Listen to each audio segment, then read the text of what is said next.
Hello, Anomaly here, and welcome to another Mistweaver commentary video. Today we were talking about the second boss we killed in Mythic TOS. That is Harjatan. These again, I screwed up on Heroic, and now I'm going to screw up on Mythic. But without further ado, let's stop talking about how I can't pronounce things and let's talk about the fight. So this fight, the only really major difference from Heroica to Mythic is the addition of kind of adds like these pods of eggs that are in the corners of the room you'll see, and the fact that you essentially need to kill one after kill one of the eggs so that you don't get multiple of these ad spawns. So that and everything, of course, does more damage, so you want to kind of not take as much damage. So the fight starts off very similar. There's not a ton of damage going out in general, um, other than kind of the first big smash coming in here. I will say for this fight, what I ended up doing was I dropping my Transcendence, normally towards the middle of the room, or really anywhere around where we're going to end up being stacked. I'm just going to get that AoE slow going. I know it's not a huge range, and I know other classes have a much easier time of keeping slows down, but anything helps, and it's kind of just a quick little tip.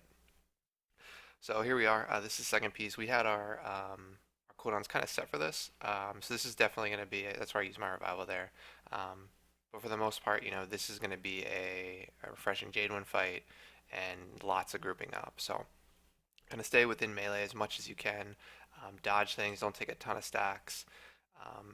The draw in is really where you're going to get caught a lot of the times. So just make sure you're aware of where the pools are coming from and kind of move and dodge those. So frigid blows here is kind of the only difficult healing part of the fight. I think everything else is fairly scripted, but with frigid blows there are kind of random circles that spawn, and then in general the frigid blows phases last longer and longer as the fight goes on. So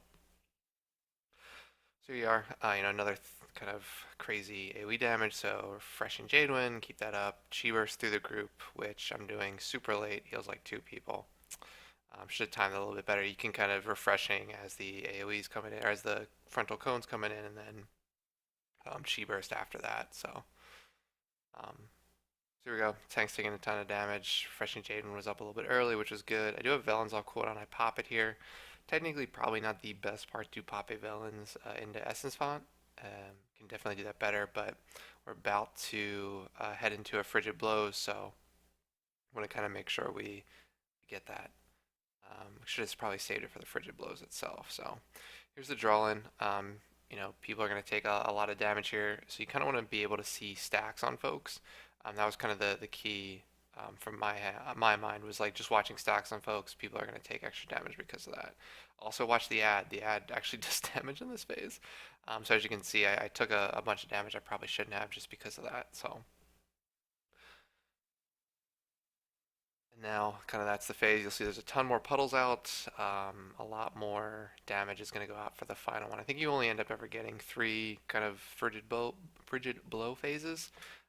So the way I ended up kind of popping cooldowns was I always used revive, or sorry, innervate on the second one. Once we got into it a little bit, so it's up for the third one, and then um, we use kind of revivals and other cooldowns for the actual frontal cone AoEs. I'll say that if we kill this next week or kind of in the future, potentially saving cooldowns for the Frigid Blows, particularly the later one, probably makes the most sense. I don't think we really need, throughput cooldowns or top off cooldowns for this stuff. An Essence Font, Refreshing Jadewind, Healing Rain, passive AoE, Effluescence, from your Druids, everything like that is going to passively heal people up. So um, I don't think those were needed. Here we go into kind of the final water phase. So 13, oh, Jesus, 13, 12 frigid blows. That is a lot. That is a lot. Actually, no, I'm sorry. I think there's one more frost phase after this. My fault. So I end up using innervate for the second and fourth one. But again, it's keeping refreshing Jade on cooldown. Essentially, this phase you can keep Essence Font on cooldown too, and then really just mana's going to be tight. I think. I mean, personally, as you can see, we're already low. I think our raid takes a lot of damage, a lot of stacks, which equates to the amount of damage and sorry, it equates to the amount of healing you're gonna have to do. So take 3 stacks there for rolling through. I think it was worth it to get with the group. You'll see later it was probably not worth it because I ended up dying actually.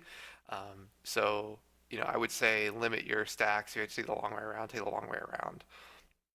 Don't try and be a hero of getting places as soon as you can. So I don't know why I stepped out of the group here. I think I was probably just setting up early to get to eggs.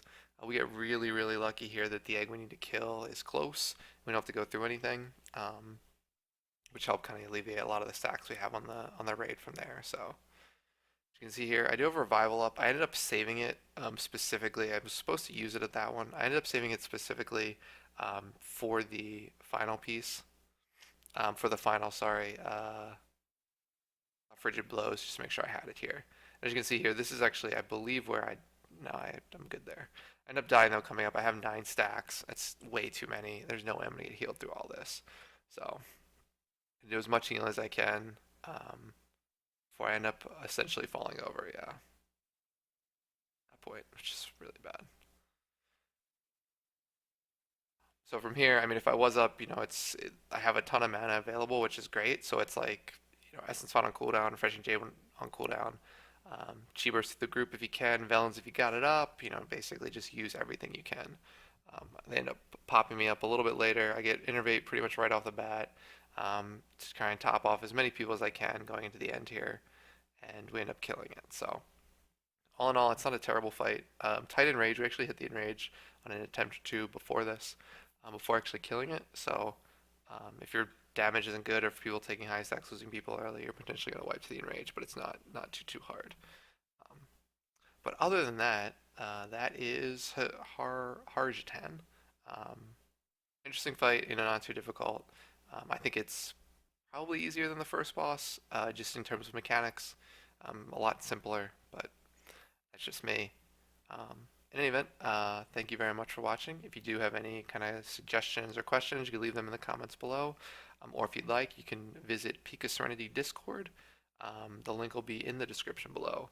Click that, head over there, Mistweaver channel. The guys are great, answer all your questions. Probably even drop some knowledge on you, which is great. But in any event, thank you very much for watching, and we will talk to you later.